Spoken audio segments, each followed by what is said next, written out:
With the reveal of the one who waits being Sutekh the Destroyer, last seen in Pyramids of Mars, it's time to have a quick look back at the history of this legendary Doctor Who villain. Welcome to Jordan Who, and this is the history of Sutekh the Destroyer, aka the God of Death.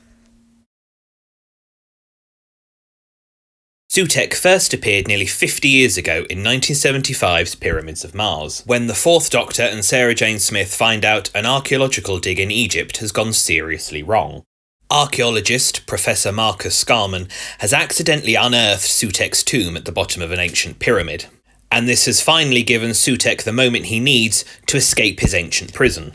Amongst robotic mummies, force fields and radio-controlled rings, Sutekh gradually begins to escape and construct a missile which he aims at Mars in order to fully free himself and allow him full use of his powers.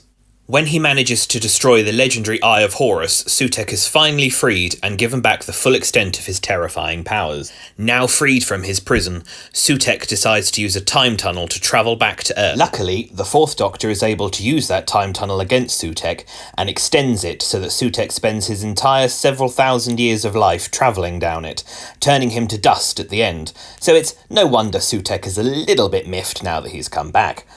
Sutekh is now considered one of the gods of chaos, which include the Toymaker, Maestro, the Trickster, and the Mara. He is also the most powerful of these. Not only is the god of death, but with his terrifying abilities, he can control and read minds, reanimate the dead, levitate objects, torture people with light from his eyes, burn people alive, and even very nearly defeats the Doctor in psychological combat. And now that he has returned, the Doctor and his friends should be very fearful indeed, as his powers in Pyramids of Mars were being restrained by the Eye of Horus. Now the Eye of Horus is gone, Sutekh is in full control of his abilities. And there we have it, the history of Sutekh the Destroyer, hopefully bringing you up to date on why he is such a terrifying villain. Will the Doctor and his friends survive Sutekh's gift of death? We'll have to find out.